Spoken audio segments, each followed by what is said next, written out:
Let me take you back in time for a second. I was only rapping the register. I hope you understand. 1970. I saw him leave and he says and he stops.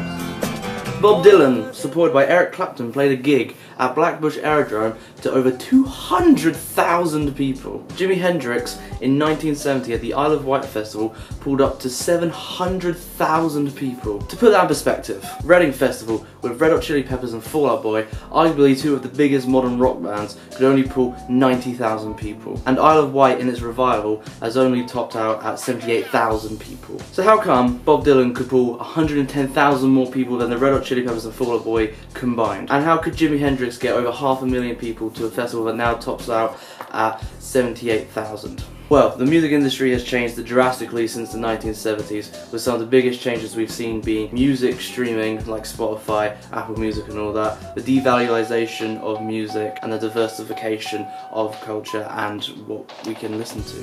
So let's break down how modern media has killed the mainstream and why we'll never see artists as big as Bob Dylan or Jimi Hendrix again.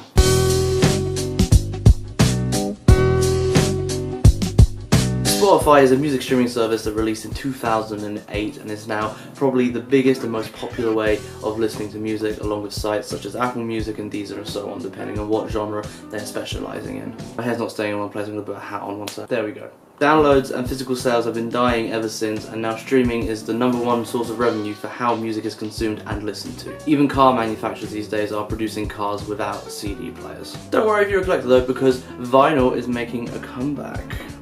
Like a Daniel Bryan story, don't we? So, what is it about streaming that has crippled big artists? Well, simply put, it's the freedom of choice that streaming offers to the consumer. As a listener, before the days of streaming, we had record shops, radio, TV like MTV, telling us what we should listen to. This allowed vanilla and already proven acts such as Jimi Hendrix and Bob Dylan to rise to the top, because record shops would see that they were selling and then carry on pushing and selling them, and it was just this ladder that they went up. But nowadays, we can listen to pretty much anything we want, because anyone out there can get a DistroKid account for $20-something and then put whatever music they want up on there. Also, DistroKid code down below if you want to help me out. They're not sponsoring this video. I wish they were sponsoring this video. I have no sponsors. Brands don't like me because I never release videos. For example, if you wanted to listen to Fear and Loathing in Las Vegas, a dance, techno, metal band, you would have to go to Japan, find a niche shop in Japan, and then hope that they happen to sell that record. Whereas now, you can just go on Spotify, type it in, and boom!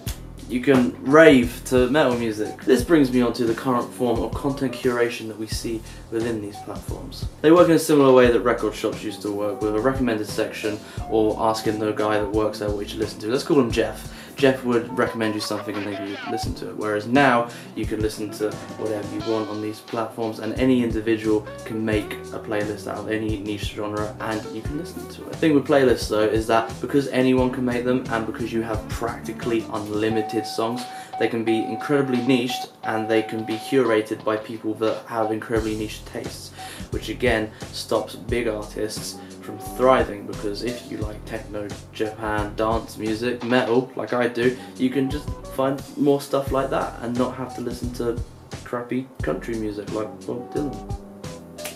All this together means that consumers no longer just have to listen to Jimi Hendrix because that's all they can find in a record shop. They are instead enabled to refine their music taste naturally and find what niches and what genres work for them. And also, there's no longer just metal. There's metalcore, black metal, pop metal, hardcore metal, jumpy metal, techno dance metal, loud metal, black metal, dark metal, super metal, heavy metal, other metal, and each subgenre now has a culture around it that will vehemently defend that subgenre.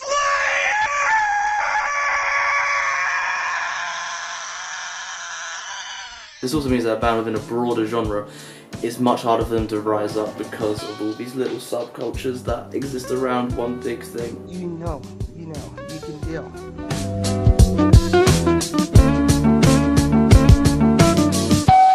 Bruce Dickinson famously once said, "Napster destroyed the concept of music having any value, which is terrible."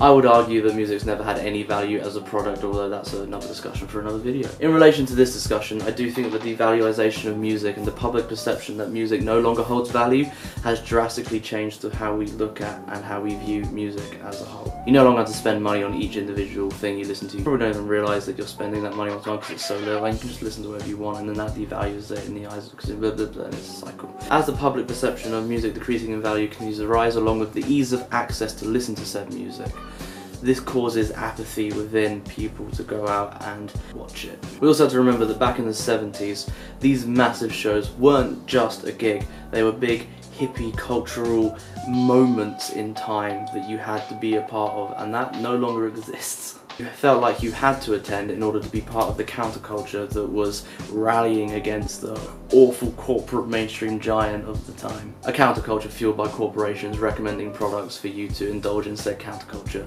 which is kind of ironic when you think of it that way. The growth of the internet and video streaming has also given the consumer much more different ways of listening and watching live shows. YouTube channels such as BBTV and Calibre TV allow you to see alternative artists at Warped Tour, watch them play a song and see what you think, which would never have happened before the advantation of YouTube and video streaming. We also have certain big pop stars live streaming their gigs in full. My sister once watched Demi Lovato live stream her full gig. If I can sit in that really comfy chair, why would I go out? Who needs socialising when you have a comfy chair? I just want to round off this section with a quote from Jack White. I definitely believe the next decade is going to be streaming plus vinyl. Streaming in the car and the kitchen, vinyl in the living room and the den. Those will be the two formats, and I feel really good about that. I just really like that quote, and I wanted to round the section off with something hopeful after talking about how music has no value anymore.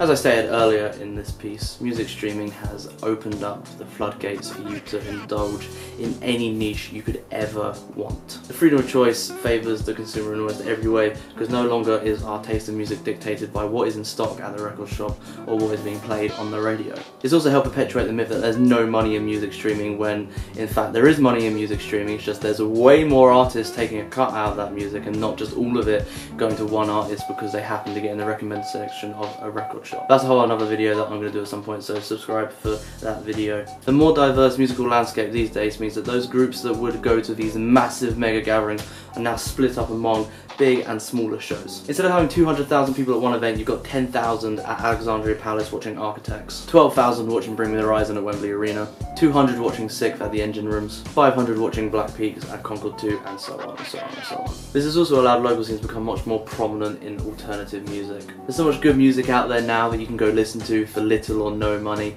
that why would you spend 50 to 100 quid on this massive show where you can just go down to your local and watch some really good bands kill it. Not only is it easier nowadays for us to discover our own personal niches that we like, but diversity is also at the forefront of our culture right now. Counterculture used to form out of opposing what was happening in the mainstream, whereas nowadays, because everything is diverse and everyone's encouraging diversity, all of those separate countercultures that once happened have now formed subcultures that thrive by themselves without any regard for what's happening over here with the big boys. We can see this with all the genres and breakthroughs that happened during the 20th century. You had rock and roll, punk, metal, hip hop, emo, all at one point countering what was charting at the current time, that are now existing within themselves as subcultures that thrive. Instead of having these big milestone moments where a certain genre breaks through and takes on the mainstream, becomes the mainstream, we now have these subculture niches which exist irrelevant of what's happening, which I really prefer, to be honest. We've settled into each niche becoming its own thing and thriving away from what the mainstream is doing. But what about Green Day? But what about the Foo Fighters? They all sell out stadiums across the world, aren't they? They don't have Led Zeppelin. Well, simply put, no. All of the current stadium headliners are part of the old guard of this type of culture and music. They came from a different time when physical sales and downloads were still happening, and big bands and big acts were very much what was going on in the industry. Once they decide to finish, I believe there'll be no more bands as big as they were. The last band we saw break through in a way reminiscent of Foo Fighters and Green Day was Bring Me the Horizon in 2013 with their record Serpenternal. They followed that up with their massively successful record That's the Spirit, which has cemented them as one of the hottest and biggest bands in the world currently. And they just released Mantra, which is a banger, by the way. Mantra. I still don't believe they'll ever hit the heights that bands from the past ever did. Maybe one day, them and a lineup of other bands could, on the right day, in the right circumstances, at the right venue, maybe sell out a massive stadium such as Wembley. For all the reasons previously stated, I can't see a world where that's going to happen, and it's all because modern media killed the mainstream.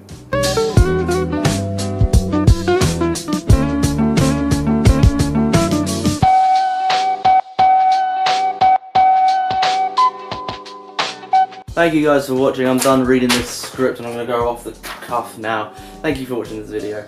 This is a new thing that I'm trying on this channel. I've decided it's better to do something than nothing, and yeah, good life advice, do something instead of nothing. I'm going to be releasing these like editorial videos, maybe some more actual research proper essays. These editorials are more my opinion. I'm going to take this hat off now.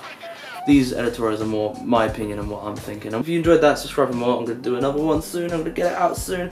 If you want to watch more light-hearted, dumb, stupid content, go look at my second channel where I film myself laughing at my friends for about 4 minutes every now and then. Also listen to my metal band Kizagaki. We have a music video out on this channel, and we will have more stuff out on this channel. And smash, you gotta smash things. That's what you're meant to do, innit? Go smash stuff. Yeah. Let's go smash and have a good day. Bye.